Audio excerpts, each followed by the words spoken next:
On this episode of Geek Dad Life, we're going to build and review a vintage LEGO pirate set, Forbidden Island.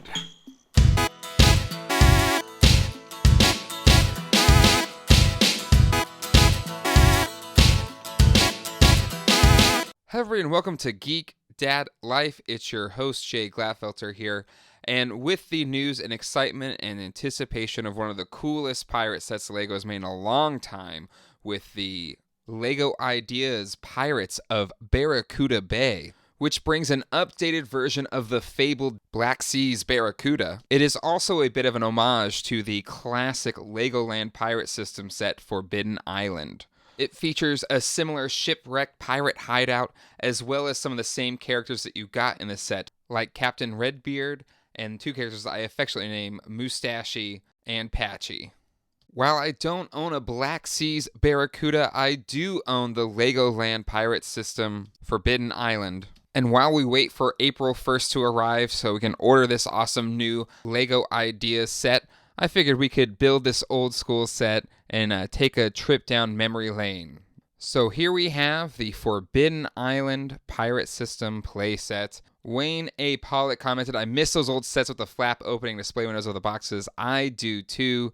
The Forbidden Island set is a special one for me. It was a Christmas morning present that I got, I believe in 90 or 91. And it was just a really good kind of base play set for your pirates. And it just had so many different kind of play features with the kind of the bridge that goes across, the jail sail, trapdoor, crow's nest, palm trees, a bunch of weapons, cannons, sharks. I mean, it just had so much going for it. And when they first announced the Pirates of Barracuda Bay set, I was like, oh, awesome, an updated Forbidden Island set. That's really cool. Then I found out you had this easy-to-assemble Black Seas Barracuda. Set the new LEGO Idea set through the roof. But still, the Forbidden Island will always have a special place in my heart. This set I bought from a toy dealer friend of mine, so it's already been open, but all the pieces were there. And it's going to be fun putting this set back together really for the first time since the early 90s for me. So checking the inner flap, I love how it kind of gives a story to set up the scene to then allow, the Lego builder to choose their own adventure from there. I think that's a really fun thing that these older Lego sets had. Taking a look at the instruction booklet brings me back to how sparse these directions were. There's not as many pages. They don't show you exactly which bricks are being used on each page. And you just kind of had to, hope you got everything right. And then inevitably every time, because especially I was like, 5, 6, 7, 8. When it was like this, I would mess up or miss a piece. And they'd be like, why is this not working? And then I'd go back and try to find the piece that I mistook. And I know old school people are like traditionalists, like this is the way it should be. But honestly, I like the way Lego instruction manuals are done now. It's a lot quicker and it's a lot easier. All right, let's start this build. We have our base plate, which I needed to do a little dusting, but got it pretty clean. And then we've got our instruction manual. It's always a little bit different when you're putting together a set that's already been put together and kind of disassembled. Usually there's pieces that are still, it's not just all separated pieces. So it's a bit of like re-putting a puzzle back together that's halfway done or even a quarter or 10% done. So it does make it a little bit more difficult. But let's get this thing rolling. We'll start off with the minifigures in this set. We have the red striped mustache gentleman. And then we have the classic version of Captain Redbeard, the first version, or version 1 of this classic character. There's a lot of variations of him over the years, but this is the first one that came out with. I always loved his peg leg and his hook. Just thought he was a really, really cool minifigure and a really unique minifigure back when, minifigures were relatively generic, especially by today's standards. Here is the Patchy or Patched pirate. Again, these are kind of like the 3 standard pirates that most of the sets came with. And then we've got an Imperial Soldier. And this one, his face is a little bit chewed up. But luckily, it's a generic smiley face. And those are kind of relatively easy to come by. All right, now I'm going to do a time lapse for the actual build. In under a minute, we'll see you on the other side.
have it, a completed Forbidden Island, according to the directions. I'm pretty sure I got it mostly right. It was a fun build, but again, like going back to the old school way of building. Maybe I'm a soft Lego builder these days. But anyway, love this set. Again, it just brings back so many memories for me. This was a Christmas morning present, and I remember putting it together that day. And just countless hours of imagination, and again just all the little features. It hits all of the classic playset features: trapdoor, dungeon, bridge, weapons, boats, sharks. It's got everything you would want out of a Lego playset. Do I recommend picking one up? It depends, I think. I think the new Pirates of Barracuda Bay is an amazing upgrade to the original Forbidden Island. I mean, you get a full ship with it as well, which this one did not. But I think if you really want to get back to the roots of the Lego Pirates, then this is a great set to pick up that does come in cheaper than the Black Seas Barracuda. All right, that'll do it for this episode of Geek Dad Life. If you like what we do here on this channel, hit like, hit subscribe, and click on that bell icon to be notified when the latest episode of Geek Dad Life drops. I will be first in line online with many others to pick up that new Pirates of Barracuda Bay set. And once it does arrive in mail safely through the mail, I will be reviewing it here on this channel. So definitely subscribe and stay tuned for that. I also love all things geeky. I'm a big nostalgia nerd, so toys and video games and all the things we loved in the 80s and 90s I talk about here on the channel and more. All right, that'll do it for this episode. We'll see you all next time. Hasta luego and goodbye.